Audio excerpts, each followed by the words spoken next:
necesario que tengan su cámara abierta, Sofía, no hay ningún problema, ¿eh?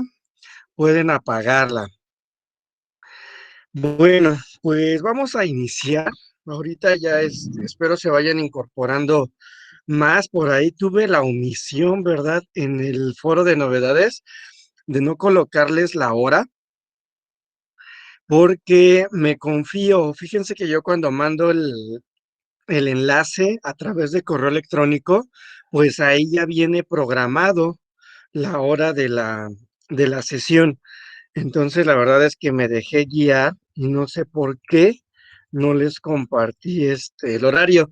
Me estuvieron preguntando algunos de sus compañeros a lo largo del día, pues el horario en el que iba a hacer la clase.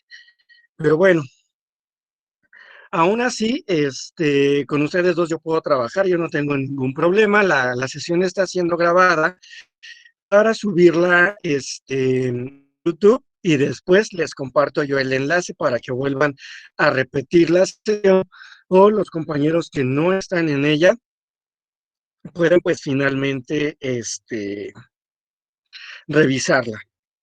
Antes de iniciar y presentarme ya de manera formal, fíjense que a mí me gusta trabajar con Meet porque Meet nos permite tener una interacción más cercana. Ese sería como el primer punto. El segundo, por alguna razón de Internet, porque es la velocidad de Internet, no es el equipo que tengo, es la velocidad de Internet. No logro que se empareje el OBS con YouTube para poder transmitir. Entonces, prácticamente todo el año pasado he trabajado, primero trabajé con Zoom y ahorita estoy trabajando con Meet.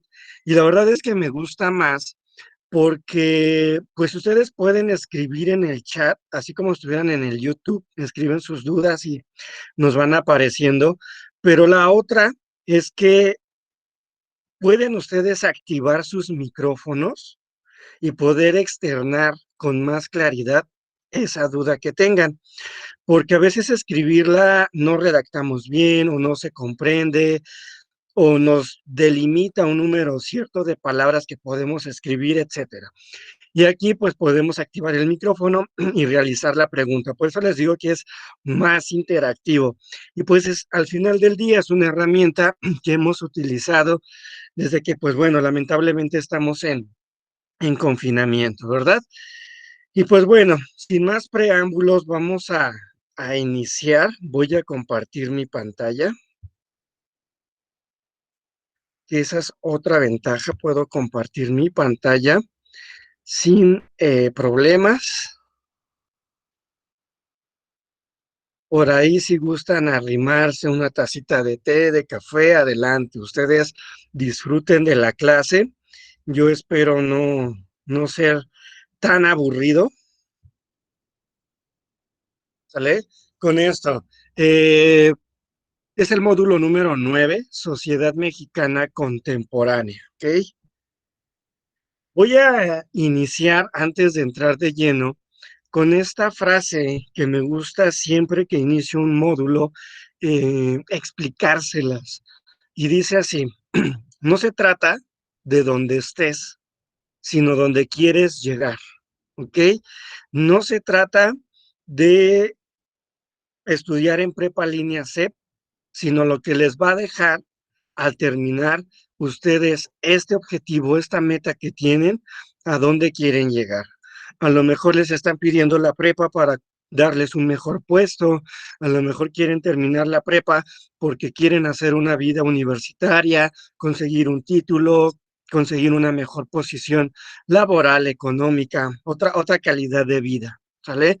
No importa en qué parte de la República Mexicana se encuentren, lo importante es que están aquí y están aquí porque ustedes tienen un objetivo, porque saben a dónde quieren ustedes finalmente llegar y qué es lo que quieren lograr, que es la parte pues más importante de todo esto. Ok, entonces no se trata donde estés, sino a donde quieres llegar. Ok, entonces por ahí grábensela, aplíquenla. Si no se trata de, del ambiente, no se trata del lugar, sino influye mucho la parte de la actitud y la aptitud que tengamos cada uno de nosotros. Muy bien, vamos a revisar el encuadre de nuestra sesión, ¿vale? Y pues bueno, todos estos son los contenidos que hoy vamos a revisar. A lo largo de las siguientes semanas, pues disminuye un poco más el contenido, ¿sale? Ahorita, pues bueno, se le encuadra al módulo 10, al módulo 9, la presentación de parte mía, los aprendizajes esperados, el temario de saberes, el calendario de actividades, vamos a hablar un poquito de etiqueta, del foro Aprendiendo, Constrúyete, vamos a hablar de los proyectos integradores de esta semana y de la unidad número 1. Y al final vamos a resolver todas sus dudas, ¿ok? Entonces, por ahí tengan lista, por favor, su lápiz, su bolígrafo y su cuadernito por si gustan tomar alguna nota. Bueno, pues ese que ven en la fotografía soy yo, soy Arturo Román López. Mi formación profesional, soy licenciado en administración con una especialidad en finanzas empresariales y una maestría en psicología organizacional. Eso es lo que yo he estudiado a lo largo de mis 35 años. Actualmente, pues soy docente de prepa en línea SEP desde el año 2018. Ya este año, en el mes de octubre, cumplo 3 años dando clases en prepa línea SEP. Actualmente, pues también trabajo de manera virtual por cuestiones de contingencia en el Centro de Bachillerato Tecnológico. Un servidor vive o tengo acá su casa en el Estado de México y hay dos municipios, Atizapán de Zaragoza y Tecámac, y yo trabajo en esos dos CBTs. También son nivel bachillerato. Ahorita estoy dando clases en la carrera técnica de gastronomía, de turismo y de biotecnología de alimentos. Por otra parte, trabajo en dos universidades también. No sé cómo le hago para tener tantos trabajos. Trabajo en dos universidades, una pública y una privada. En la pública doy clases en la carrera de Ingeniería en Gestión Empresarial y en la privada doy clases en la carrera de Licenciatura en Administración de Empresas. Varían las materias que yo doy en todos los niveles, el medio superior y el superior, ¿sí?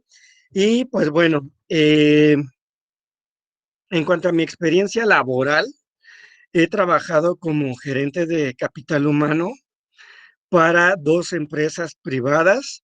Me he desenvolvido bien en las áreas, pero desde que yo egresé en el 2010 de la carrera, la verdad es que me he dedicado a trabajar en escuelas.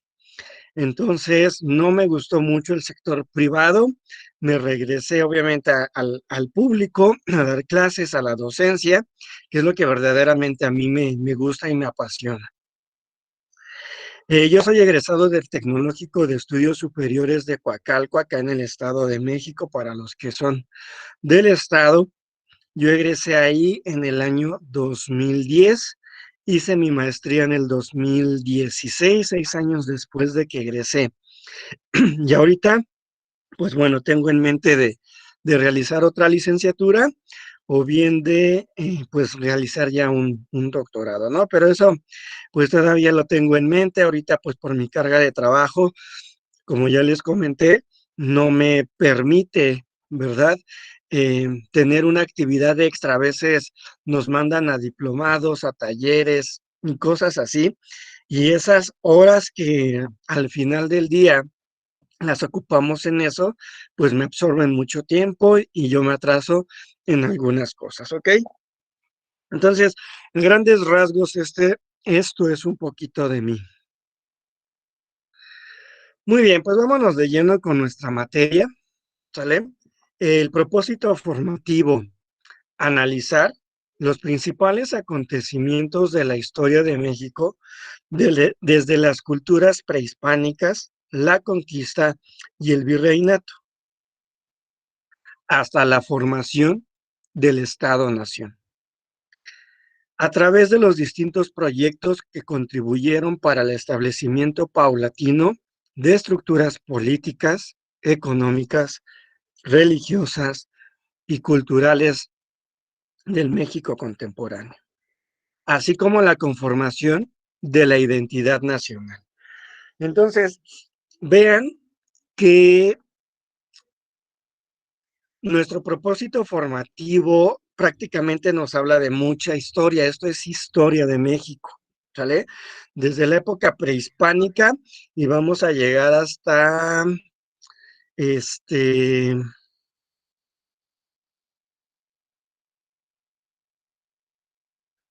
se me fue el nombre. Aquí en la plataforma le llaman cardenalismo, algo así, donde, pues bueno, tenemos la expropiación petrolera, perdón la pronunciación. Y pues bueno, ¿cómo ha surgido todo este cambio político, económico, religioso, cultural desde la llegada de los españoles a México?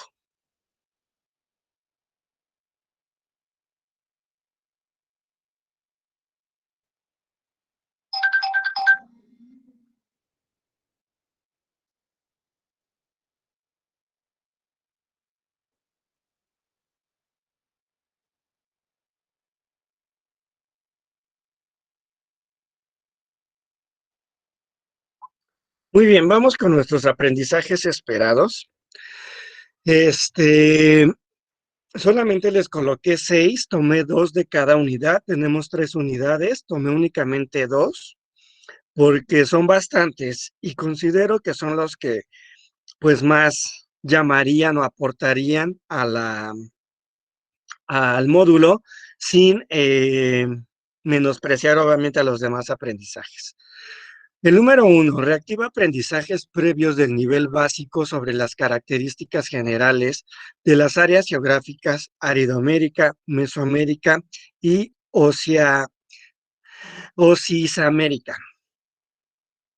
Ubica temporal y espacialmente las diferentes sociedades que se desarrollaron en México prehispánico e identifica las características políticas, sociales, culturales y religiosas que conformaron la época prehispánica para comprender la diversidad cultural. Entonces, estos primeros dos tienen que ver con la unidad número 1, y es de lo que vamos a hablar prácticamente el día de hoy. Sí, vamos a estar revisando algo de la época prehispánica hasta llegar a la conquista. Por ahí tengo 2 videos preparados para esta clase. 3, identifica los orígenes, factores nacionales e internacionales de la Guerra de Independencia, sus etapas, así como sus principales protagonistas y el impacto de sus ideologías en la conformación de la nación mexicana. Comprende la trascendencia de la Guerra de Independencia para la conformación del Estado mexicano y reflexiona sobre las dificultades que México atravesó en sus primeros años como país independiente. Entonces, en la unidad 2 atacamos estos aprendizajes 3 y 4 y vamos a hablar prácticamente de la independencia de México. En la unidad 3 vamos a ver los aprendizajes 5 y 6, conoce las características y consecuencias del cardenismo, no estaba mal, como son la reforma agraria y la nacionalización del petróleo. Y el 6 distingue las aspiraciones ideológicas, políticas, económicas y sociales de diversos movimientos y asociaciones. Entonces, esos son, les digo, solamente 6, son más aprendizajes esperados, ustedes los pueden ver en plataforma, pueden analizarlos y yo considero que estos serían como que los elementales en cada unidad para poder atacarlos. Eh, También les coloco aquí nuestras unidades de aprendizaje, la unidad 1 del México prehispánico al virreinato. ¿Cuál es el propósito de esta unidad? Pues identificar el desarrollo histórico de las culturas prehispánicas a partir de sus rasgos más significativos, así como las implicaciones derivadas del proceso de conquista para comprender su grado de incidencia en el acontecer histórico. Entonces, vamos a revisar ahorita cómo de la época prehispánica llegamos a ser conquistados, porque antes entre las culturas prehispánicas se atacaban y se conquistaban unos a los otros, pero después llegan estos extranjeros y terminan conquistando México, ¿ok? Aquí tenemos algunos temas: periodos de México, culturas prehispánicas, la conquista española, implicaciones culturales, religiosas y políticas de la insaturación del sistema colonial. Nuestra unidad 2 de la independencia a la Revolución Mexicana. ¿Cuál es el propósito? Comprender los sucesos que dieron génesis al Estado mexicano contemporáneo a partir del conocimiento de la lucha de independencia, así como los retos enfrentados como país independiente y los distintos proyectos de nación que ayudaron a formar la identidad nacional. Entonces aquí prácticamente el contenido se centra en la independencia de México, los orígenes, las etapas, la insaturación del Estado mexicano y el liberalismo y conservadurismo. Una tercera unidad es del cardenismo al México actual. ¿Cuál es el propósito?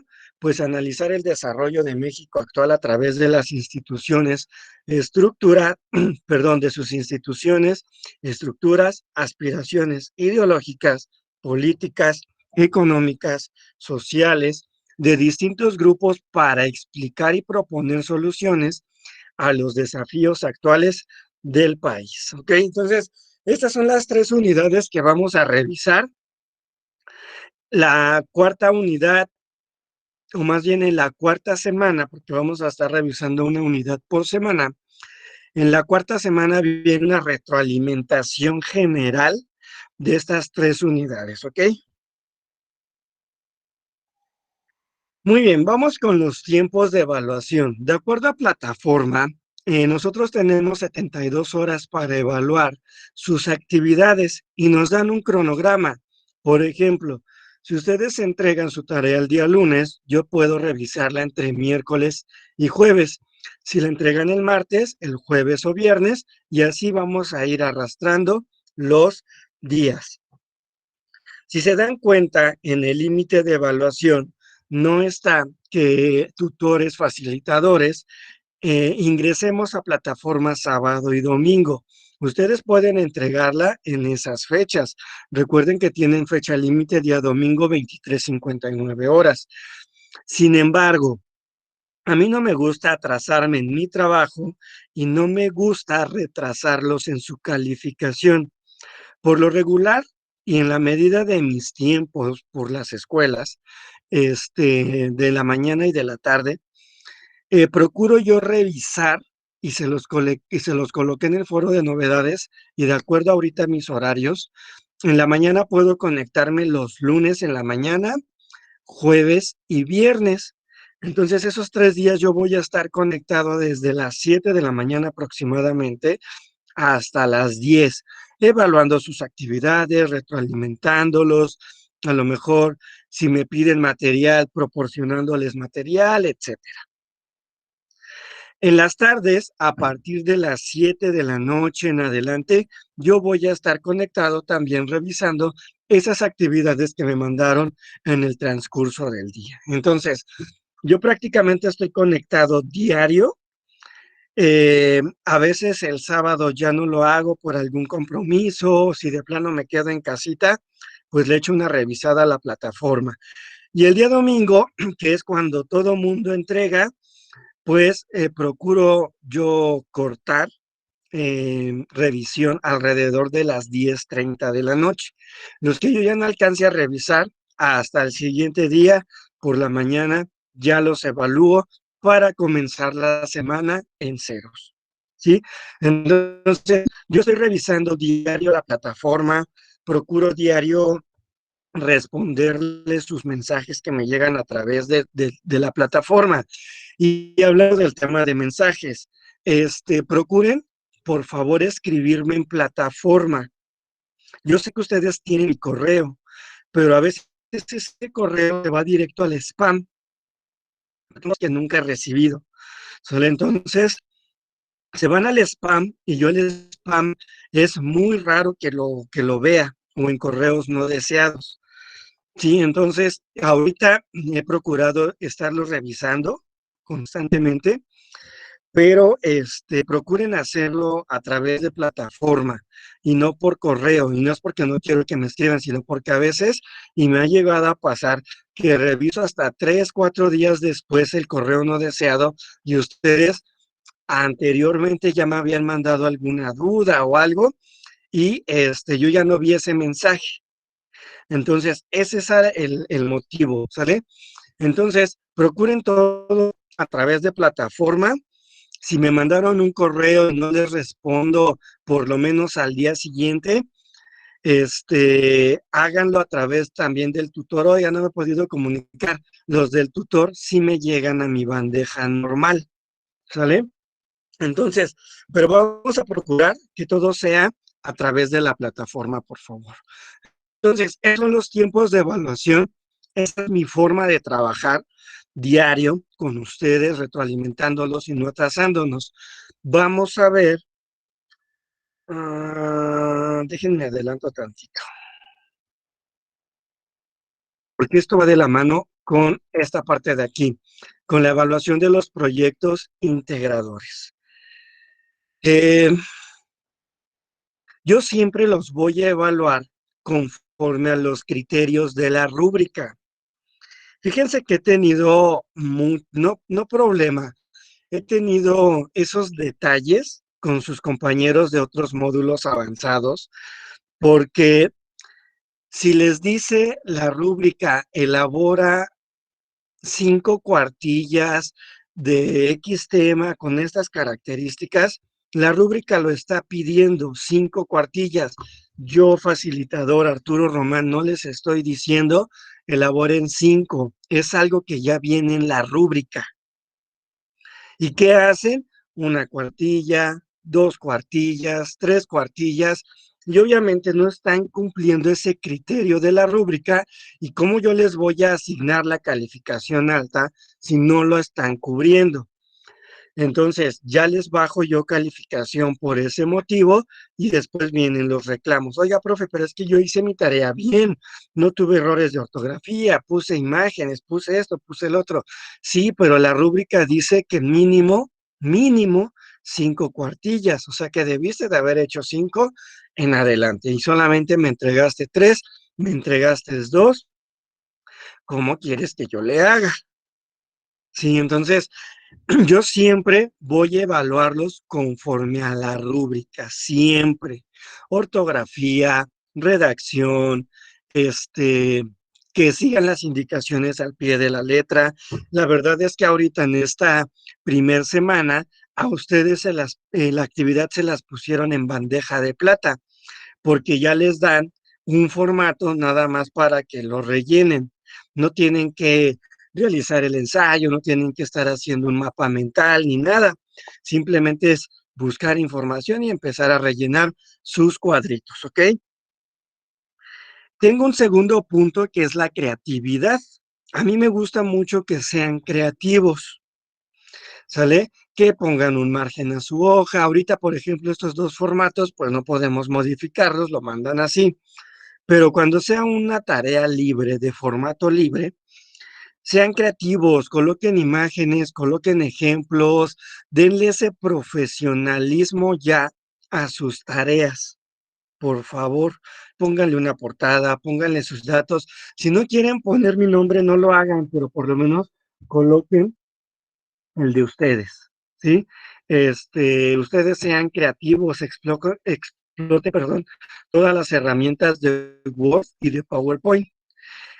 Cuando son tareas creativas y a lo mejor la rúbrica me dijo que eran 5 cuartillas y yo entregué 4, pero es una tarea con imágenes, con ilustraciones de buena calidad, con ejemplos, Ok, fue creativo, la rúbrica no le pide creatividad, pero él lo fue. Entonces sí te coloco tu calificación máxima, ¿sale? ¿Por qué? Porque estás dando ese plus en tu actividad. Y si nada más me entregas ahí las hojas en blanco y hiciste copy-paste, porque eso es bien fácil detectarlo cuando copian y pegan, ¿sale? Pues no, ni siquiera hubo creatividad, no hubo nada, pues ni siquiera esperes un apoyo de mi parte, ¿sale? Porque no hubo un esfuerzo extra que yo pudiera evaluar. Las entregas en tiempo y forma. Como ya se los había mencionado, ustedes tienen hasta el día domingo a las 23:59 para poder subir su actividad. Eh, yo siempre les voy a otorgar la famosa extensión de tiempo, ¿sale? Siempre se las voy a dar.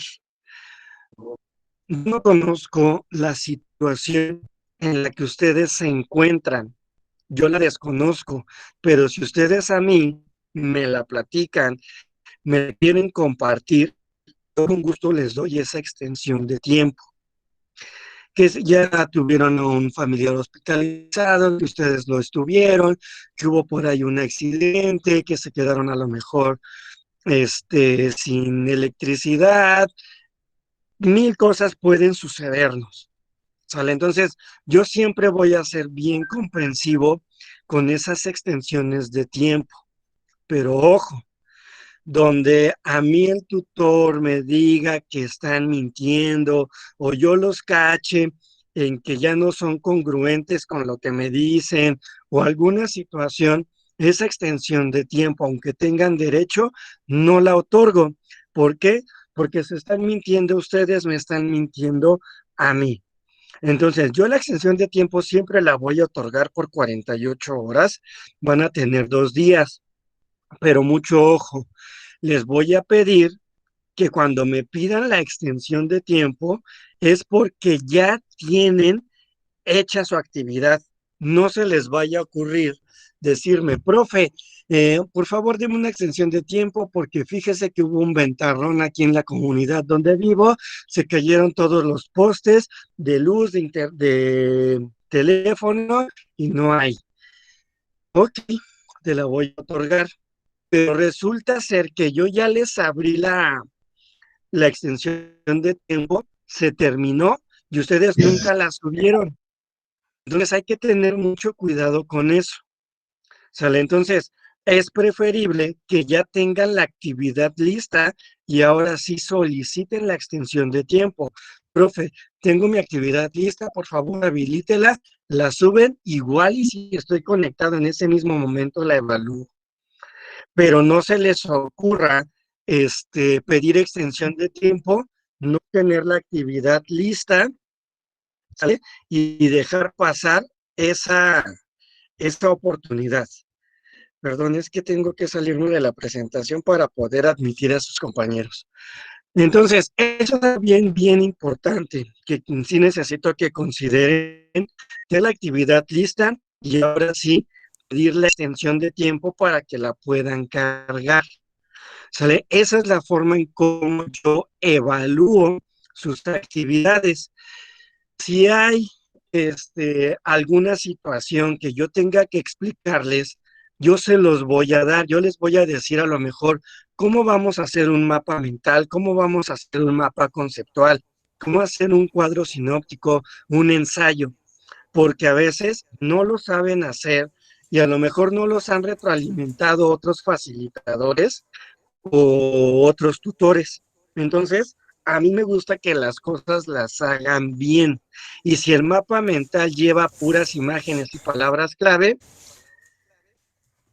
a ver, denme un segundo, por ahí alguien tiene un micrófono abierto.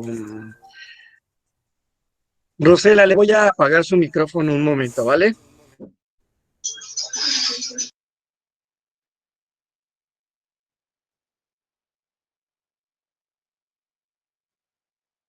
Entonces, esa es la situación con la evaluación. Ahora sí me regreso aquí. Ustedes ya conocen este tema de la etiqueta, no voy a ahondar mucho en él para no aburrirlos. Ya lo tuvieron desde su curso propedéutico y yo creo que cada módulo se los dan. Recuerden que la etiqueta son esas reglas de convivencia y respeto mutuo en una plataforma virtual, ¿sale? Hay muchas reglas y entre las más relevantes hay que saludar, despedirnos, agradecer, pedir de favor, sobre todo cuando participen en el foro de integración en la semana número 4. Procuren ocupar de manera correcta redacción y ortografía, ¿sale? No utilicen tanto los emoticonos, aunque ya sabemos interpretar algunos, otros no, y se puede malentender. Si hay alguna situación donde los estén ofendiendo o sienten que son agredidos, yo les pido por favor que me lo comuniquen a través de un mensaje privado. Yo reviso la conversación e intervengo en esa situación acompañado del tutor, ¿sale? Entonces, ustedes no den rienda suelta a esos mensajes, no les sigan la corriente, perdón, y y comuníquenmelo para yo poder dar una solución. De verdad, denme un segundo, porque ya se me resecó la garganta.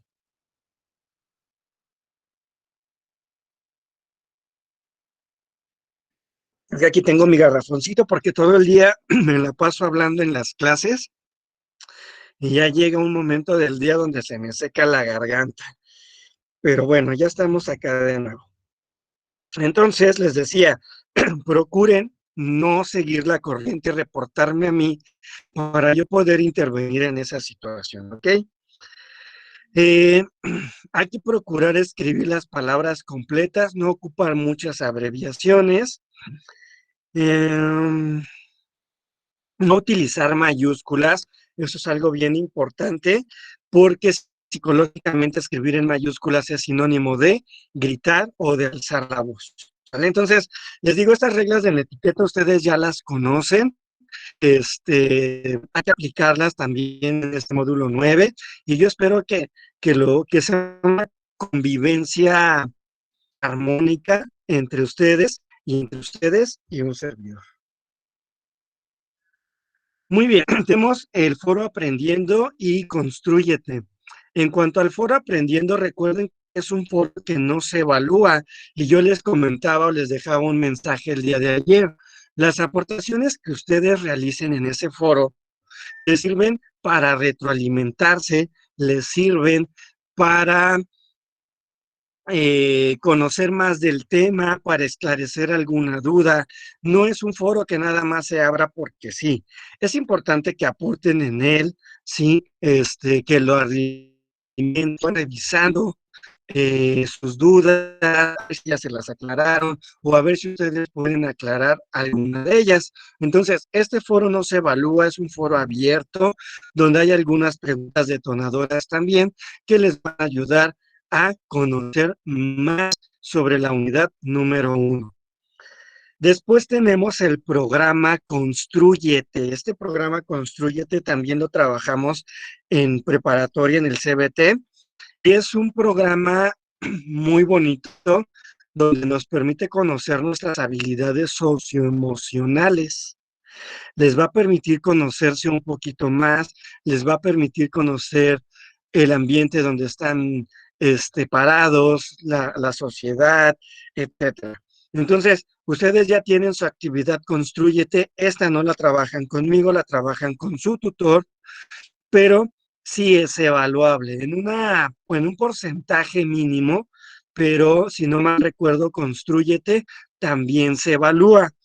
Póngale mucha atención, póngale mucha entereza y compromiso, y van a ver que poco a poquito van a ir cambiando su forma de pensar, su perspectiva, porque estas actividades, aunque son sencillas, aunque hay un cuadernillo que nos lleva de la mano, pero después sí los pone a pensar.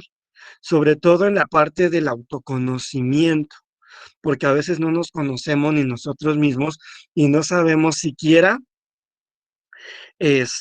hacia dónde queremos caminar. No conozco las emociones que siento o esos sentimientos que tengo, porque no es lo mismo una emoción que un sentimiento, ¿sale? Entonces, Construyete es un programa muy bueno. La verdad es que llevarlo aquí en prepa en línea es una manera distinta. Les digo, yo no lo he llevado, pero de manera presencial es padre porque incluso ves las reacciones de los alumnos y hasta tú mismo te emocionas, ¿no? Es que, profe, ya aprendí algo nuevo, es que ya aprendí que debo de contar hasta 10, ya aprendí que no debo de ser impulsivo. Entonces, son algunas situaciones que Constrúyete, que es un programa de, de la Secretaría de Educación que impulsa las habilidades socioemocionales. Muy bien, pues vamos con las actividades integradoras y pues bueno, vamos con la número uno, México prehispánico. ¿Cuál es el propósito? Compara las áreas geográficas de América y de las culturas mesoamericanas. ¿Qué producto van a entregar?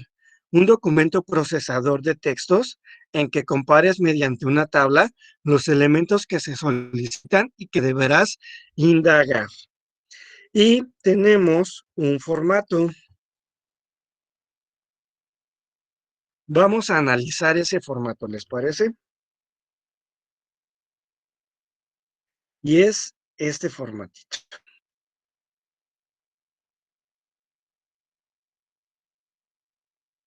México prehispánico. Les digo que ahorita ya se las pusieron en bandeja de plata. Como punto número uno, van a buscar información confiable sobre las áreas geográficas de América y completa esta tabla. Entonces, tenemos el área Aridoamérica, Oasisamérica, que ese nunca lo había escuchado, la verdad, y Mesoamérica, ¿ok? ¿Qué características vamos a investigar? La ubicación geográfica, en donde se situaba, a lo mejor en la República Mexicana, a lo mejor estuvo en Sudamérica, Panamá, Ecuador, etcétera, ¿sale? Ubicación temporal fue en el tiempo, a lo mejor estuvo en el 1500 antes de la era moderna. ¿Sale? Por ahí pueden encontrarlo como era moderna o antes de Cristo, ¿sale? Y la 3DM, que es después de la época moderna. Algo así ya manejan las nuevas siglas. Pero entonces, aquí, la ubicación temporal es en el año donde estuvieron, ahora sí que este, ¿cómo llamarles? Estas culturas o estas áreas, ¿sí? Ubicadas en un espacio de tiempo. Después, tres subáreas, grupos, culturas que la habitaron. A lo mejor en Mesoamérica tenemos a los teotihuacanos, tenemos a los mayas y tenemos los olmecas, ¿no? Se me ocurre. Entonces, a eso se refiere las tres subáreas. Organización de la población, cómo estaban ellos organizados, es decir, si había un monarca, si había un jefe, si había un rey, si había un dios, que de hecho, pues aquí siempre hay muchos dioses, ¿no? Que el dios del agua, que el dios de no sé qué. Entonces, esa sería la organización de la población y las actividades de los habitantes, si se dedicaban a la agricultura, a la pesca, a la ganadería, etcétera.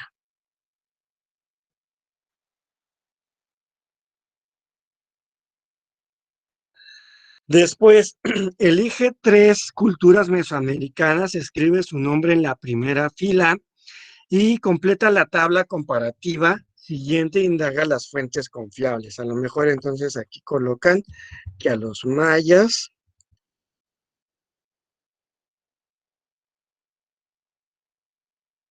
A lo mejor colocan Teotihuacán y colocan a los olmecas, ¿no? Y entonces ahora empiezan de manera particular. ¿Dónde estuvieron ubicados los mayas? Pues desde Yucatán hasta Guatemala, ¿no? Este, ¿En qué ubicación o cuál fue el periodo en los que los mayas existieron?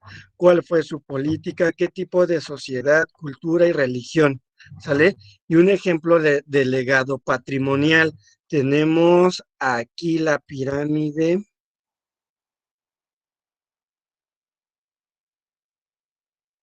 a ver si lo escribo bien.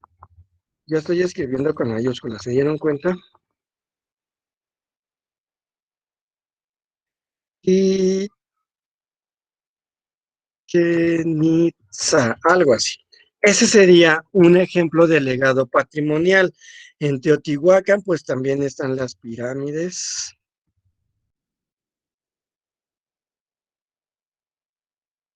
Si le quieren poner del sol y la luna, está bien.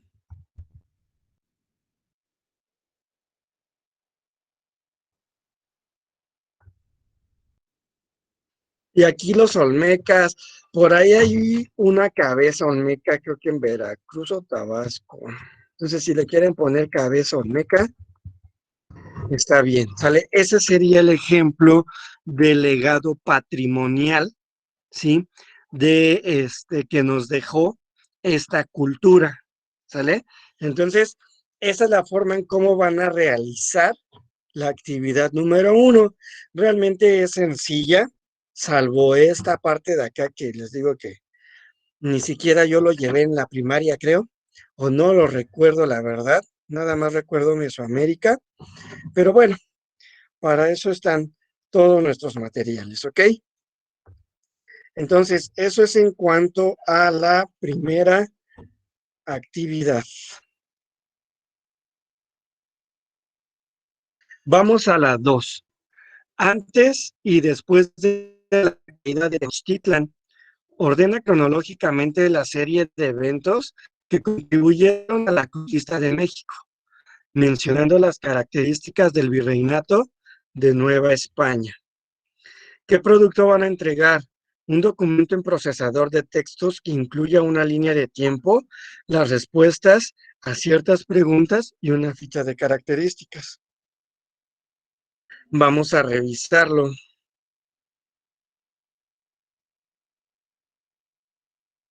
Nada más déjenme ingresar a la plataforma.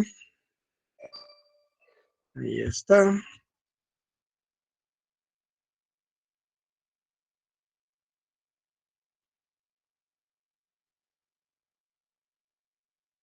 Y aquí lo tenemos, antes y después de la caída de Tenochtitlan. Número 1. Coloca las fechas y los eventos ocurridos antes, durante y después de la conquista que consideres más importantes. Agrega el número de filas que requieras entre el inicio y el final que proponemos en la tabla. Coloca algunas imágenes que ilustren los eventos o personajes que participaron. No es necesario que cada suceso esté ilustrado. Entonces, nos muestran, ¿sale? Un inicio o un fin. Si ustedes gustan, nada más seleccionan dando clic veces, 1, 2, clic derecho y le dan insertar y le van a dar debajo o encima, como ustedes quieran, agregar más celdas. Entonces, aquí es importante considerar los eventos antes, durante y después de la conquista, ¿sale? Porque si hubo un antes y es prácticamente lo de la actividad anterior, ¿sale? Que es el revisar este, qué hacían estas culturas antes de ser conquistados. Después viene la parte del durante, que es cuando ya llega Hernán Cortés a tierra mexicana y empieza con estos procesos de conquistas y alianzas. ¿Y qué pasa después? ¿Sale? Con una vez que ya termina la conquista, que Hernán Cortés muere, delegan a alguien que venga a tierra mexicana y qué es lo que pasa con esa nueva forma de gobierno que vamos a empezar a recibir. ¿Okay? Para esta actividad yo les recomiendo un video y más adelante les voy a decir cuál es. Ese video habla sobre todo lo que hizo Hernán Cortés, quiénes fueron sus aliados. Ellos en el video les llaman indios y hasta cierto punto es un término adecuado, ¿sale? Y quiénes fueron sus aliados, quiénes pelearon en Tenochtitlan, más bien contra los, este, ¿cómo les llaman? Mixtecas, los de Tenochtitlan, y, eh, y luchan contra ellos, ¿sale? Y entonces toda esa parte es el durante. Ya después Hernán Cortés tiene que regresar a España, ya no los dejan regresar a tierra mexicana, le quitan todo el poder que tiene y fallece en España. Y sus cenizas son traídas a tierra mexicana y por acá nosotros lo tenemos pues enterrado, ¿no? Entonces, esta es la forma. Entonces, ese video les va a ayudar bastante a llenar este cuadrito, ¿ok? De todas formas, yo también tengo una presentación que espero que les ayude a, pues, a ubicarle las fechas. Vayan haciendo sus capturas de pantalla, ¿ok? Número 2, reflexiona y responde en un párrafo. ¿Cómo ocurrió el choque cultural? ¿Qué papel desempeñó la evangelización y la violencia en la conquista? Este video, créanme que les va a resolver toda esta segunda actividad. Nada más es cuestión de ponerle atención y pues ahora sí que de dejarse atrapar por el documental para que lo puedan comprender. Porque prácticamente Hernán Cortés llega aquí a bautizar a las personas, ¿no? Y esas son costumbres pues que ellos traen y las traen acá, ¿no? El hecho de bautizarlos, el hecho de compartirles, ¿cómo se llama? Esa cultura, esa parte de la religión que ahorita pues nosotros, o muchos de nosotros hemos adoptado, y toda la violencia que existe, porque Hernán Cortés también pelea contra los suyos, ¿sale? También manda a matar a algunos españoles que vienen pues a decirle, ¿sabes qué? Que te regreses a España, que traían recados, que ya no te quieren aquí, etcétera, ¿no? Y por último,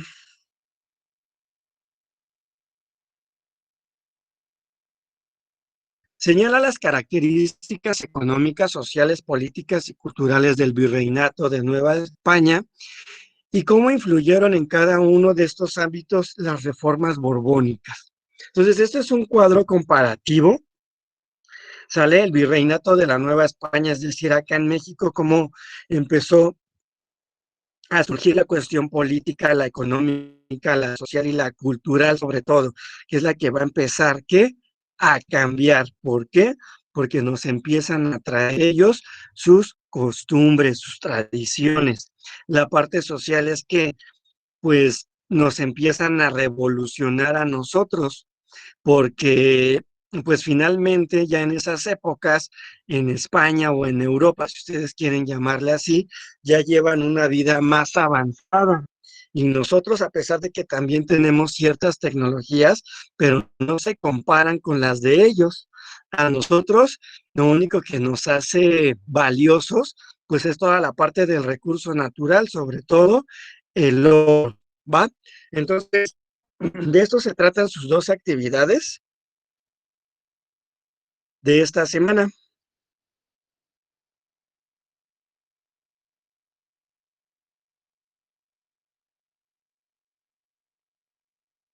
Y pues bueno, vamos a empezar con la unidad uno del México prehispánico al virreinato. Y yo les decía que les tengo preparados dos videos, ¿sí? Vamos a revisar el primero. Vayan ahí haciendo sus notas, por favor. Y voy a apagar un momentito mi cámara para que el video corra de la mejor manera.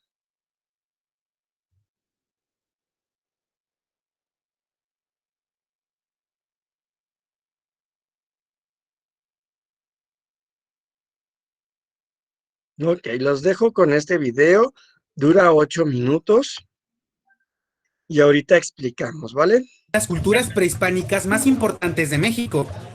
Olmecas. Los olmecas se ubicaron en la zona sur del país cerca del Golfo de México, en lo que hoy conocemos como Veracruz y Tabasco, en el periodo preclásico que comprende desde los años 2500 a.C. y 200 después de Cristo. Durante su época rendían cultos a las montañas, cuevas y a la serpiente emplumada, al igual que al jaguar. Fueron grandes comerciantes y artesanos. Actualmente se han encontrado 17 cabezas olmecas que sobrevivieron al paso del tiempo y son prueba de su ardua labor artística. Son conocidos como la cultura madre, pues los registros les adjudican las primeras apariciones del calendario, la escritura y epigrafía en la región. Crearon esculturas, estelas y centros ceremoniales, de los que destacan la Venta, San Lorenzo y Tres Zapotes. Su nombre proviene del náhuatl, que significa habitantes de la región Ule. Mayas. Los mayas se ubicaron en el sur del país y en Centroamérica desde el periodo clásico, entre los años 300 a 950 después de Cristo. Su organización territorial y política se asemeja bastante a la actual, pues su modelo se desarrollaba bajo la idea de ciudades-estados. Fueron de las pocas civilizaciones de la humanidad que descubrieron el cero, por lo que se les considera como grandes matemáticos. Sus conocimientos también abarcaban la agricultura, la astronomía, la escritura, el arte, la arquitectura y su comprensión de la ecología. Fueron las primeras culturas en realizarse perforaciones y tatuajes en el cuerpo. En sus centros se encontró información importante sobre deidades como Chac, Kukulcán y Sabná. Realizaron además pinturas al fresco y eran grandes por su literatura. Construyeron pirámides, edificios y palacios. Sus principales centros fueron Palenque, Uxmal, Chichén Itzá, Tikal y Cabar. Toltecas.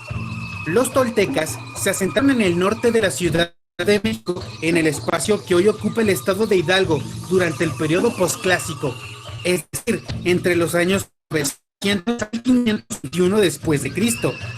De hecho, en Tula se encuentra el centro más famoso de la cultura tolteca, llamado Xicopotitlán, donde puedes encontrar estatuas de que reciben templos. Su nombre significa maestros constructores en náhuatl. Los toltecas fueron grandes artesanos, agricultores, arquitectos, astrónomos y comerciantes. Además, según investigaciones, su linaje se consideraba de respeto y autoridad. Descubrieron el amaranto y su influencia se dejó sentir en toda Mesoamérica, ya que era de cultivar y distribuir. Teotihuacanos. Los habitantes de Teotihuacán se asentaron en la zona norte del centro de la Ciudad de México en el periodo clásico. Sus construcciones destacan por mantener una intención urbanística. La influencia de Teotihuacán abarca toda Mesoamérica, pues hipótesis señalan que fue una urbe cosmopolita en la que se vieron involucrados grupos de diverso origen étnico. Aún hoy en día continúan las excavaciones de la ciudad, cuál podría ser su origen, pues la información que se tiene es muy escasa. Por ejemplo, su nombre original es desconocido. Los aztecas, quienes se toparon con la antigua ciudad, la nombraron Teotihuacán, que significa ciudad de los dioses. En su cementerio he encontrado registros sobre Quetzalcóatl, Tlaloc, Huehueteotl, Chalchiutlicue y Tezcatlipoca, que son importantes deidades. Sus pirámides se encuentran entre las más altas que aún se conservan en el continente americano. Los hallazgos señalan que realizaron pintura mural y emplearon el uso de la cerámica. Acolhuas. Los acolhuas fueron un pueblo aliado de los mexicas que eventualmente formaron parte del imperio en el periodo posclásico. Fueron de suma importancia por sus dominios de regiones estratégicas. Su jurisdicción abarcaba Texcoco, que es donde se encontraba su ciudad principal, en lo que ahora es la zona céntrica del país. Años antes de su alianza con los mexicas, lograron el control de una amplia zona que incluye la ruta comercial hacia el Golfo de México, es decir, la ruta huasteca. Realizaban censos, demarcaban tenían una organización política clara y creaban obras hidráulicas complejas. Su cultura era claramente superior del nivel barbárico al que se les atribuye erróneamente. Incluso se considera que habían alcanzado el mayor refinamiento cultural del altiplano central.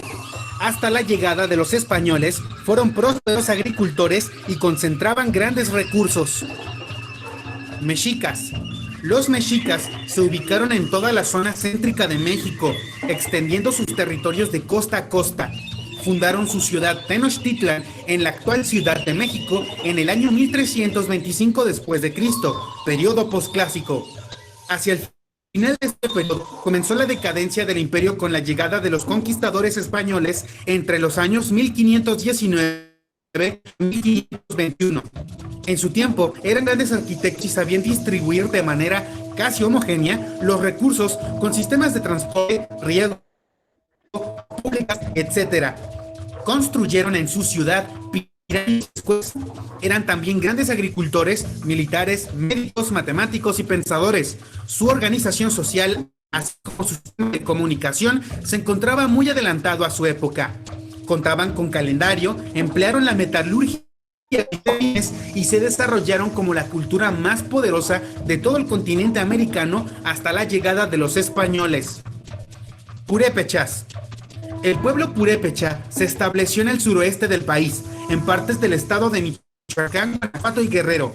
Antes de su declive, hacia el final del periodo posclásico, entre los siglos XV y XVI, fueron una comunidad que resistió la increíble expansión del imperio azteca, en gran parte a sus formidables fuerzas de combate, pero sobre todo por sus armas de metal. Eran muy hábiles trabajando con la cerámica, el oro y el cobre. Cultivaban el maíz morado oriundo del Perú. De hecho, es una de las culturas de la región que más características comparten con las culturas de Sudamérica. Se desarrollaron como grandes navegantes, diferenciándose en este aspecto de los pueblos en el continente. Su lengua era única y poco común, lo que permitió en ese tiempo su permanencia en la región como un pueblo respetado. Totonacas. Los totonacas habitaron principalmente el estado de Veracruz y ciertas partes de Puebla hacia los años 800 después de Cristo. Sin embargo, su aparición data desde por lo menos 500 años atrás. En el periodo clásico tardío, su economía era agrícola y comercial. Tuvieron grandes centros urbanos como Tajín, máximo exponente del esplendor de la cultura totonaca, Papantla y Zempala. Elaboraban su ropa con fibras textiles naturales. Destacaron por sus habilidades en la creación de esculturas, la arquitectura monumental de barro y la cerámica, que además fueron grandes artesanos, construían casas y misiones y con muebles sencillos de madera. Fueron una cultura pacífica, resolvían sus conflictos comúnmente con diplomacia. Sin embargo, hacia el final del Imperio Mexica, fueron grandes aliados de los conquistadores. Al igual que los purépechas, poseían un lenguaje privilegiado. Hoy en día se conoce que también fueron de las primeras civilizaciones en utilizar la vainilla con fines medicinales. Estas fueron algunas culturas importantes que se establecieron en el territorio de nuestro país. Aún hay muchas culturas por nombrar, así que si lo deseas, puedes compartir con nosotros en los comentarios algunos datos que hicieron falta. Todos somos hijos del maíz. Ok, yo espero que hayan tomado por ahí sus notas para su actividad, porque el video menciona algunas fechas, algunos lugares geográficos, y de todas formas, ahí en el chat ya les compartí la liga de este primer video, ¿sale? Para que ustedes puedan apoyarse.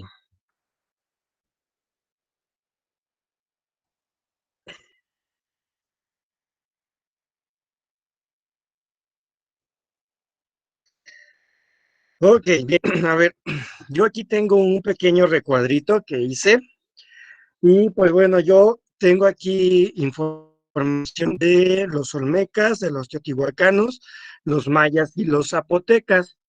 Los olmecas se ubican al sur de Veracruz y el norte de Tabasco en el periodo preclásico. ¿Cuáles son las características principales de ellos? El culto al jaguar, y se conoce como una cultura madre, que son como que los primeros descendientes de tierras mexicanas, por así llamarlos. Su nombre de origen es náhuatl y significa habitantes de la región del Ule, y se han encontrado 17 cabezas olmecas aproximadamente. Entre los elementos artísticos, pues es la escultura monumental, la bóveda trapezoidal, la estela, los altares y los primeros basamentos. Y sus centros ceremoniales, pues la venta, San Lorenzo y tres zapotes. ¿Vale? Entonces, recuerden que en una de sus actividades también les piden esta información, así que saquen una captura de pantalla. Vamos con los teotihuacanos. Ellos se ubican al noreste del Valle de México, actual Estado de México, en el periodo clásico. Ellos tienen construcciones con gran sentido urbanístico. Incluso hay un documental allí en YouTube donde los teotihuacanos tuvieron nexos con los alienígenas, algo por ahí a lo mejor pues debrayado, pero a lo mejor no tanto porque sus tecnologías, sus edificaciones de los teotihuacanos en aquel tiempo eran como irse a Santa Fe, ¿no? Los que viven acá en Ciudad de México, era como irse a Santa Fe lleno de lujos, lleno de cosas arquitectónicas y que nunca se habían visto. Dentro de su panteón se encuentra Quetzalcóatl, Tlaloc y estos nombrecitos, Huehuetetotl. Su nombre original es desconocido, pero fue nombrado por los aztecas, Teotihuacán, que significa ciudad de los dioses, lo que nos comentaba el video.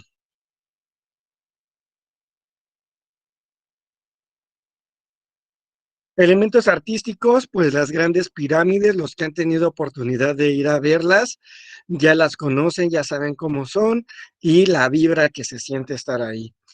Pintura mural, trabajos escultóricos y templos y edificios, y la cerámica, que también ahí hay un museo en Teotihuacán que pueden ustedes revisar.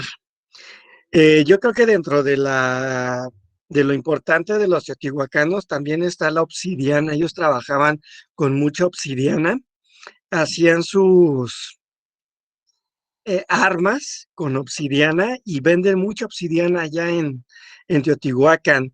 Algo cara, pero hacen semejanzas de las armas que ellos utilizaban en aquel tiempo. Los mayas se ubican en el sureste de México y Centroamérica en el periodo clásico también. Eh, no era un gran pueblo unificado, sino ciudades o estados. Había ya grandes matemáticos que usaron el cero, con gran avance astronómico. Por ahí hay un documental también en YouTube sobre los mayas, está buenísimo. Practicaban la mutilación, perforaciones y los tatuajes. Las personas que han tenido oportunidad de ver la película de Apocalipto, yo creo que es una gran referencia a la cultura maya. Existieron diversos estilos como el petén, el puc y el maya tolteca. En su panteón se encontraron a los chac, a Cuculcán y al Itzamán. Eh, los mayas tienen gran extensión territorial y les decía que va desde prácticamente Yucatán hasta Guatemala, toda esa. De hecho, hay una ruta que precisamente se llama así, la Ruta Maya. Si no mal recuerdo, y no, con ánimos de no equivocarme, iniciamos desde Chichén Itzá, esta ruta maya, y terminamos en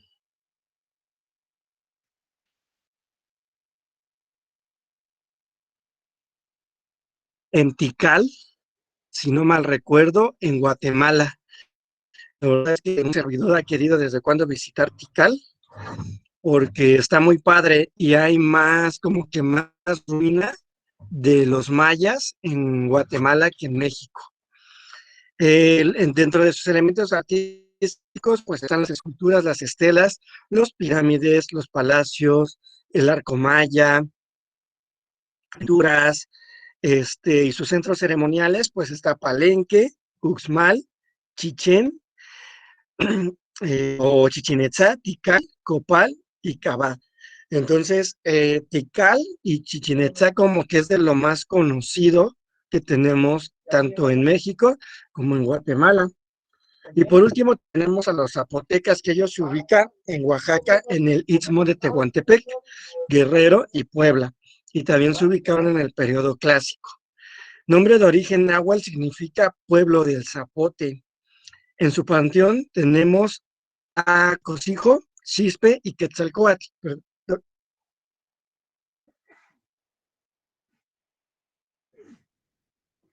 No, ay, perdón.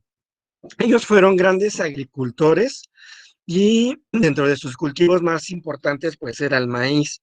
Ellos tenían dos calendarios, uno de 365 días en 18 meses agrícola, que es el Yasa, y el Pille, que era de 260 días en 13 meses, como que los cumpleaños o las festividades que ellos realizaban. Y tenían creencias como el Tona y el Nahualismo. Dentro de sus elementos artísticos, tenemos los templos sobre las plataformas, juegos de pelota, las esculturas, urnas funerarias y sistema de riego. Y tenemos dentro de los zapotecas su centro ceremonial, o la parte patrimonial es Monte Albán. Entonces, tómale captura de pantalla porque puedo, pero voy a ocupar esta información para su actividad que tienen que realizar, ¿eh? Le voy a cambiar. Y vamos a la conquista de Tenochtitlan. Y vamos a revisar rápidamente, ya para, con este tema, cerrar nuestra sesión de hoy. Vamos a ver un video más que precisamente nos habla sobre la conquista. Es un video que dura 6 minutitos nada más, pero el video, que les comento, dura como hora y media. Apago un momento mi cámara y ya regreso con ustedes.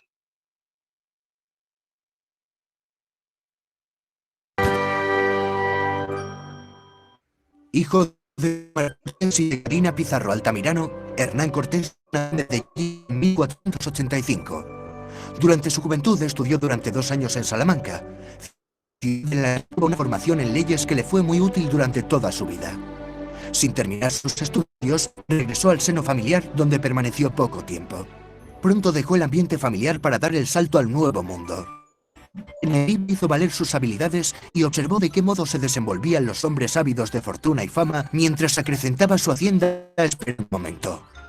Hombre de prestigio, Cortés llamó la atención de Diego Velázquez, gobernador de Cuba, que le confió una expedición con la que trataba de reponerse de los reveses sufridos por Francisco Hernández de Córdoba y Juan de Grijalva.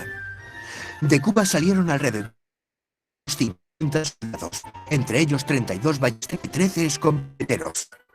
Al ejército de sumarse 2 indios y algunos esclavos negros, un cierto número de indias de servicio. A bordo de navíos viajaban 10 cañones de bronce, 4 faroles y 16 caballos. En aquel contingente se había incorporado un importante número de participantes en las 2 expediciones, hombres descontentos que en las playas de Veracruz dieron a Cortés el respaldo para fundar un cabildo y enviar desde allí documentos y joyas al rey Carlos I. La ruptura con Cuba se había consumado para dar comienzo a la incursión en el imperio dominado por Moctezuma, cuyos emisarios tomaron contacto con los barbudos de inmediato. En el litoral se produjo la primera batalla, la de Centla, en la que algunos creyeron ver al apóstol Santiago combatiendo del lado cristiano. También allí Cortés mandó frenar y desmantelar la mayor parte de su flota para impedir que la facción que quería regresar a Cuba pudiera hacerlo. Con el paso del tiempo, a aquella trascendental se le añadieron las llamas que completan la imagen mítica de Cortés que mandó. Desde la costa, los españoles penetraron y comenzaron a establecer alianzas con los pueblos tributarios de Tenochtitlán. La de ellas se hizo con Zempoala. Sin embargo, la decisiva fue la que sellaron con los mayores enemigos de los mexicas, los tlaxcaltecas, principales aliados de los españoles durante la conquista. Mientras todo esto ocurría, Moctezuma ganaba ofrendas con las que trataba de disuadir a aquellos hombres de entrar en su ciudad con estrategias bélicas. En la ciudad sagrada de Cholul, el emperador había previsto acabar con los españoles. Cortés, viendo las señales de una posible emboscada, se adelantó e hizo un baño de sangre entre el Tolteca. La conmoción de aquella matanza allanó el camino de los castellanos que cruzaron entre volcanes y se dirigieron a la capital del imperio, donde fueron recibidos fastuosamente. La ciudad de Tenochtitlán les impresionó hondamente. Era tan bella como peligrosa, pues la isla, dentro de un lago comunicado por calzadas interrumpidas por puentes levadizos, permitía dejar aislados a sus visitantes. Temerosos de ello, los españoles secuestraron a Moctezuma, que ya había atacado a los blancos en retaguardia. Durante meses, Cortés y Moctezuma convivieron dentro del palacio de Axayácatl. Sin embargo, aquella calma quedó rota con la llegada a la costa de los hombres de Velázquez, encabezados por Pánfilo de Narváez. Aquellos españoles pronto establecieron pactos con Moctezuma, que seguía conservando mucho de su poder. Era preciso neutralizar a aquellos españoles que amenazaban lo logrado hasta ese momento, por lo que Cortés abandonó la ciudad de Alvarado. La victoria cayó con facilidad del lado extremeño, que usó de toda su astucia para desactivar a Narváez. Con muchos de los soldados de este incorporados a su tropa, Cortés no tuvo tiempo para paladear su victoria, pues en la capital, Alvarado, temiendo que había masacrado a la nobleza mexica. A partir de entonces, la calma abandonó a los españoles, que se vieron asediados en su palacio. De nada sirvió hacer salir a Moctezuma a la azotea para amansar a sus súbditos. El emperador, que había perdido, fue abatido de una pedrada. Cortés dispuso de la ciudad, que se produjo durante la campaña como la Noche Triste. En ella, el ejército español y de los aliados tlaxcaltecas murieron en los pasos de la calzada de Tacuba a manos de los mexicas. Golpeados por aquel revés, los españoles fueron capaces de Yamba y de regresar a Tlaxcala, donde fueron atentados. Un factor añadido, una epidemia para la que los naturales no tenían defensas, comenzó a propagarse. En Tlaxcala, Cortés diseñó un contragolpe anfibio. Allí dio orden de confeccionar unos bergantines que debían navegar por la laguna en apoyo de la infantería y la caballería. Así se hizo. Bajo las órdenes de Martín López, se cortó la madera y se elaboraron las piezas que, a hombros de los indios, se llevaron a la orilla del bosque donde se armaron los bergantines. La ofensiva final sobre Tenochtitlán combinó las acciones en las calzadas con el apoyo de aquellos barcos para los que las canoas no eran rival. Poco a poco el ejército español, aumentado por un creciente número de aliados, fue encerrando a los bravos mexicas, que fueron capaces de hacer mucho daño antes de su rendición, causada en gran medida por el desabastecimiento y las enfermedades. El 13 de agosto de 1521, después de más de 2 meses de asedio en los que la ciudad quedó arrasada, el último emperador, Cuauhtémoc, fue apresado mientras trataba de huir a bordo de una canoa.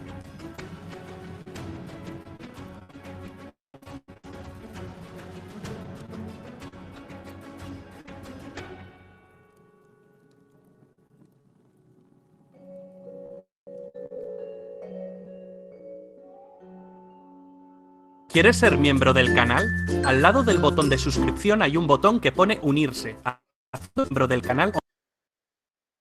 Ok, pues esto fue a grandes rasgos cómo se vivió todo el proceso de conquista. Ya les dejé también en el chat el enlace del video y de una vez les voy a compartir el video que les menciono.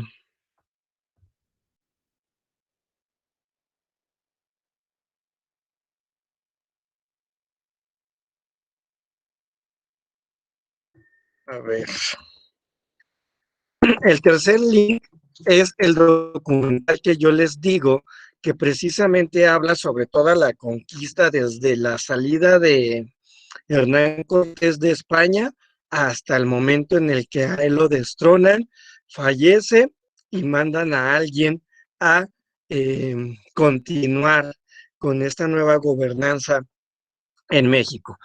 Ese video les va a servir de mucho para la segunda actividad, entonces véanlo por favor para que no se les complique como que tanto el tema. Vamos a revisar unas últimas diapositivas ya para cerrar nuestra sesión del día de hoy. Sé que tienen mucha información, pero voy a tratar de explicarles lo más concreto, ¿ok? Ustedes vayan tomando captura de las diapositivas para que puedan apoyarse de ellas.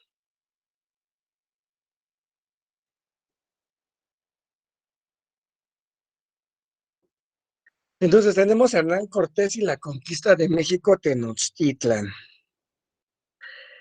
Bueno, pues en 1947 se autorizó organizar empresas de conquistas en tierras descubiertas por Colón a los particulares y para el año 1500 fueron ocupadas las islas de Puerto Rico, Jamaica y Cuba.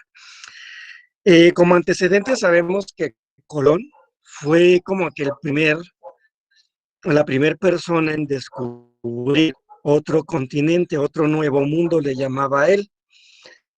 ¿Sale? Y pues bueno, obviamente tras estos descubrimientos se pretende conquistar, no se pretende, se conquistaron algunas islas hasta llegar a estas tierras indígenas y de Sudamérica. Eh, por otra parte, pues bueno, tenemos que España empezó a formar un vasto imperio, colonias y las Antillas se transformaron en la primera plataforma de conquista para poder acceder posteriormente a tierra firme. Es decir, que ellos ocupaban, por ejemplo, Cortés llega a Cuba y de Cuba se desplaza a lo que es México. Él llega a Cozumel y de Cozumel llega, rodea todo lo que es Yucatán y llega, si no mal recuerdo, a Tabasco. Y de ahí como que empieza la travesía. Y de hecho hay una ruta turística que se llama Ruta de Cortés y entonces se visitan como que todas esas zonas donde él estuvo. Consolidando este dominio de las Antillas, concretamente la española, algunos capitanes, aviados de riquezas, honran el poder que consiguieron autorizaciones para la corona y realizar las llamadas empresas de rescate, que no eran otras cosas más que saqueadores, ¿vale? Entonces, esos son como que los primeros espacios o el primer antecedente para llegar a México. Llegan a Cuba, Puerto Rico, Jamaica, y de ahí empiezan a desplazarse hacia México y Sudamérica. Eh, como otro dato, tenemos que Alonso de Ojeda y Diego Nicuesta obtuvieron el título de gobernadores de Uruba o la Nueva Andalucía, que es la de Colombia. Ay, perdón, pensé que iba a volver a estornudar. La conquista tuvo un carácter frágil, especialmente en la costa colombiana, debido a que la selva costera, el clima subtropical y las tribus nativas se dispersaban a los españoles con sus ataques y les causaban muchas bajas de productos con sus flechas, perdón, envenenadas. Entonces, los colombianos, ellos ya empezaban a defenderse, ¿sí? Y como que no fue tanta la guerra que tuvieron ellos como la que tuvimos nosotros. ¿Por qué? Porque había como que ciertos piques o roces entre las culturas, y lo vemos con los tlaxcaltecas, que ellos se unen a las fuerzas españolas para hacerle frente a Tenochtitlan y poderlos derribar, y obviamente lo consiguen, ¿sale? Y después hay otras culturas donde también se unen a Hernán Cortés o definitivamente lo enfrentan para acabarlos, pero pues lamentablemente terminan perdiendo pues estas culturas mexicanas, ¿no? Y obviamente se apodera Hernán Cortés de sus culturas, de sus riquezas, de sus ideologías, ¿sale? Y tenemos personajes también muy importantes eh, eh, que ayudan hasta cierto punto a Hernán Cortés, ¿vale? Vamos a ver, en febrero de 1819 salió de La Habana una empresa de rescate conformada por unos 600 hombres y por Hernán Cortés, con destino a las remotas tierras del Yucatán. Era la tercera expedición enviada desde Cuba por el gobernador Diego Velázquez, quien pretendía obtener oro de las regiones aún escasamente exploradas. Aquí un punto bien importante que nos marca esto y que pone en el video es que México, les digo, ha sido muy rico en productos, más bien en recursos naturales. Y uno de ellos, pues, era el oro. Para nosotros, en aquel tiempo, el oro, pues, a lo mejor era como tener ahorita, zapatos o tenis, ¿no? Como que no le dábamos ese gran valor. Sin embargo, en España, el oro era de valor incalculable y que ahorita, pues bueno, ya subió bastante su valor. Ya difícilmente podemos comprarnos un anillo, una cadena. Entonces, en aquel tiempo no. O sea, todas las artesanías que a veces se realizaban en joyería, pues era de oro. Eh, Llega Hernán Cortés primero a Cozumel y desembarcan también en Tulum, que es una parte de Quintana Roo. Posteriormente empiezan de ahí su travesía, ¿sale? Y después se mueven hasta lo que digo que era Tabasco, más o menos, rodeando toda la parte de Yucatán. Continúa su viaje costero pasando por por Laguna de Términos y desembarcando en la costa de la actual Veracruz. Establecieron la Villarrica de la Veracruz, así separado. Entonces, cuando tengan oportunidad, los que son de Veracruz, pues deberían de tener estos antecedentes. Por ahí, el centro de Veracruz, hay un árbol que dicen que ahí Hernán Cortés fue donde amarró su bote y que no sé qué, la casa donde él estuvo viviendo, etcétera, ¿no? No recuerdo bien porque ya tiene un par de años que fui a visitar Veracruz y ya no he regresado, pero por ahí están los recorridos turísticos. Desde el mismo momento en que arribaron a la región, Cortés demostró excepcionales dotes de mando y habilidades para captar la compleja realidad del mundo indígena. Ellos no les entendían porque, para empezar, hablaban otro dialecto, no otra lengua, otro dialecto. Asimismo, se resolvió inmediatamente romper con Velázquez y proceder en adelante con el nombre propio y de su hueste. Eh, a la llegada de Hernán Cortés, hubo hombres que Colón, pues dejó, ¿verdad?, en tierras mexicanas y que al final, pues lograron ellos como que adaptarse a esta parte de cómo vivir, por ejemplo, con los mayas, que eran los mayas o los aztecas, que eran los que estaban en ese momento, ¿sale? Y ¿qué pasó? Que Hernán Cortés se hace como que aliado de esta persona, de este español, y le empieza a traducir él estas lenguas. Hubo un personaje bien importante, se los voy a subrayar porque está aquí y lo van a ver ustedes en el video, y es la Malinche o Doña Marina. Se me perdió la apuntadora, acá está.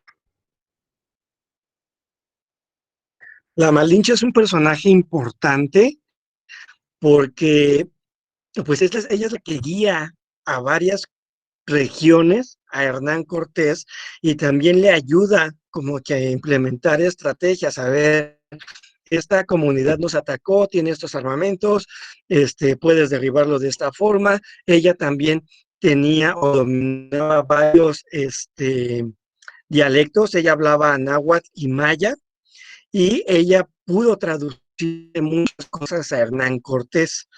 Y los españoles, pues no, pues ya tenían como que una aliada más, una pieza muy importante en todo, para poderse desplazar en todo lo que ahorita es el Valle de México. El apoyo indígena a los conquistadores. La mente de Hernán Cortés cobró mucha fuerza con la idea de avanzar al capital azteca y apoderarse de todas las riquezas.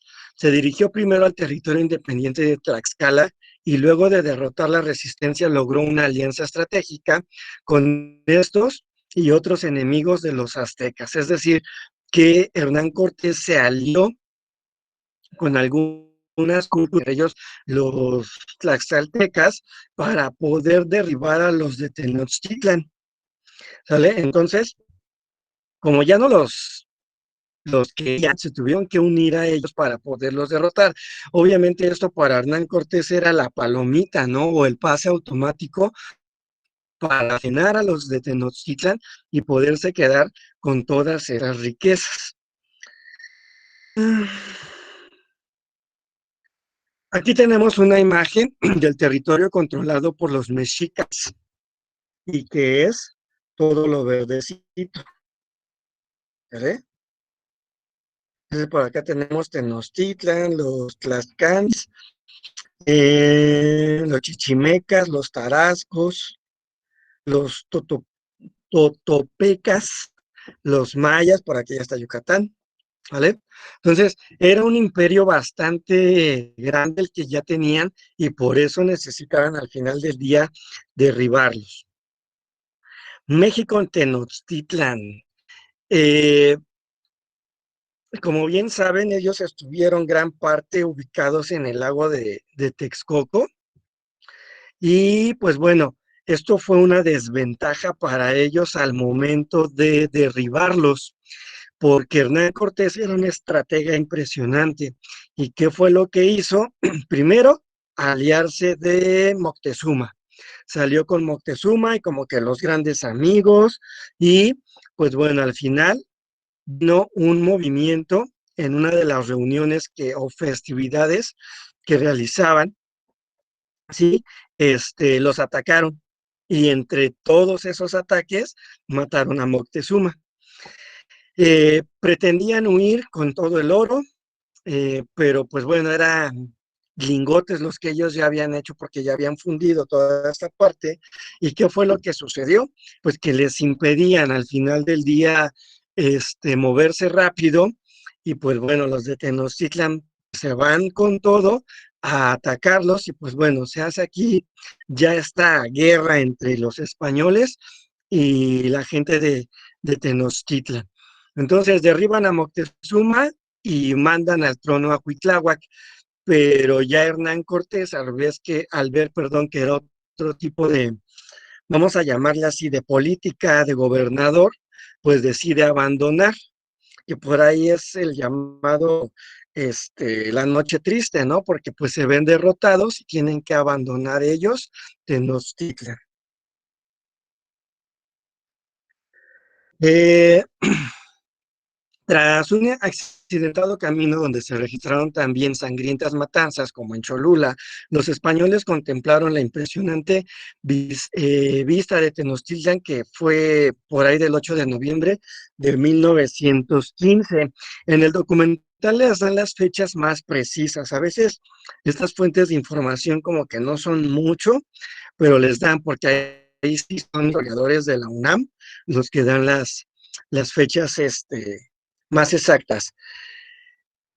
Entonces, como los españoles ya llevaban desventaja, hubo ya estas alianzas, pero al ver que no eran considerados ellos como dioses, porque si ellos tenían como que esa imagen, ¿vale? Por ser personas no de su misma raza, de su mismo linaje, incluso hasta podemos decir, y los consideraban deidades, eran dioses que mandaban otros dioses para ayudarles, guiarlos, etcétera. Pero al darse cuenta que se podían morir igual que cualquier persona, entonces, pues a ver, tú no eres Dios y quién sabe qué es lo que vienes a hacer aquí. Y entonces algunas razas indígenas, entonces los mataban. y los acribillaban y no se unían a ellos, salvo aquellas culturas que verdaderamente tenían problemas con Tenochtitlan y que por alguna causa a lo mejor los conquistaron, o no lograban conquistarlos, o no lograban realizar un comercio, etcétera. Entonces, era por eso que se unían finalmente a ellos. Aquí tenemos ya la conquista de Tenochtitlan, donde se unen los de Tlaxcala a esta parte de los españoles. Y les digo, como estaban ellos en el lago de Texcoco, ocupaban como que una especie de barcas que obviamente Hernán Cortés mandó a hacer y las trajeron hasta acá para poderlos atacar finalmente de forma marítima, vamos a llamarle así, y los accesos que tenían peatonales también los atacaban, como lo vemos en estas partes de aquí. Estos rayoncitos son el agua y si alcanzan a ver, aquí están como que esas balsas o esos barcos que ocuparon para poder atacar a toda Tenochtitlan. Entonces, pues ya los tenían prácticamente rodeados y con los armamentos de los tlaxcaltecas, pues bueno, lograron derrocar finalmente a Tenochtitlan y apoderarse de el territorio. ¿Cuál fue el impacto de la conquista? ¿Qué es el después de que ya conquistaron? La conquista provocó la desaparición del mundo aborigen americano, es decir, interrumpió, se interrumpió para siempre el devenir histórico de grandes civilizaciones e importantes culturas, trastornadas sus jerarquías, alteradas de sus estructuras económicas, amenazadas sus creencias religiosas. Los indígenas tuvieron que adaptarse a las nuevas circunstancias impuestas por los conquistadores. O sea, ya no les quedaba o ya no nos quedaba más que adaptarnos a lo que ellos decían. Y lo van a ver ustedes en ese video, cómo los bautizaban, cómo intentaban comprarlo para que no atacara sus regiones, pero al contrario, era más la ambición y la avaricia que ya traía a ver tanta riqueza que necesitaban ellos, pues llegar ahí para ver y saber qué era lo que más tenían. Se piensa que la resistencia indígena se limitó al proceso de conquista que culminó en la segunda mitad del siglo XVI, pero fue una constante de largo periodo colonial. A medida que los huestes hispanas avanzaban y dominaban los extensos territorios americanos, se enfrentaron a muchos pueblos que les opusieron una tensa lucha. O sea, las demás culturas o regiones no se iban a dejar fácilmente, pero al final, pues ya había armamento más avanzado en España, ¿sale? El rechazo se manifestó de diversas maneras, abarcando desde la simple resistencia pasiva incorporada al quehacer diario hasta la rebelión armada y generalizada. Y pues bueno, esas son las referencias bibliográficas de estas diapositivas, ¿ok? Pues bueno, este es el video que tanto les hablo, Hernán Cortés, un hombre entre Dios y el diablo. Ahí está el link, sáquenle una captura, de todas formas ya se los compartí en el chat, guárdenlo en favoritos en su Google para que después lo vean o tómenle una captura de pantalla, un screenshot, para que puedan después revisarlo en YouTube. Está muy bueno, yo sé que les va a ayudar bastante en sus actividades, ¿ok? Y pues bueno, ya para cerrar nuestra sesión del día de hoy, que está programada para hora y media y ya me pasé 4 minutitos. No sé si tengan alguna duda, alguna inquietud con su actividad.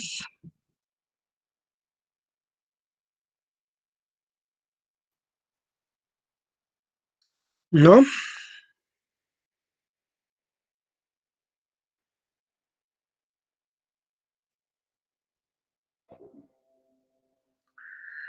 Ok, pues bueno, si no tenemos dudas, inquietudes, comentarios, pues de mi parte es todo en esta primera sesión. Nos faltan 3 más y pues bueno, yo espero que les guste mi forma de trabajar, mi forma de explicar, de proporcionarles estos pequeños videos. Son cortos, pero nos dicen mucha información. No, Carla, no es necesario que la pongan la información que yo les proporcioné, ¿eh? Yo solamente soy su facilitador, les proveo de información, pero no es necesario darme a mí el crédito. Al contrario, les agradezco que pongan atención y lo ocupen, ¿ok? Si ya no hay más, yo ya no los distraigo y las distraigo. Vayan a descansar, por favor. Muchas gracias, Rosela. Espero que esto que les haya explicado un poquito y los videos nos sirvan para desarrollar de manera exitosa nuestras actividades. Espero verlos y verlas la siguiente semana. Que sea un inicio de módulo exitoso para cada uno de ustedes. Échenle muchas ganas, por favor, ¿sale? Para que a todos les ponga yo su 10. Cuídense mucho, les mando un abrazote desde el Estado de México hasta donde ustedes se encuentren. Descansen, disfruten a su familia y váyanse organizando para la entrega oportuna de sus actividades, ¿ok? Cuídense mucho, les mando un abrazo y gracias por estar presentes en esta sesión. Dejo de grabarla.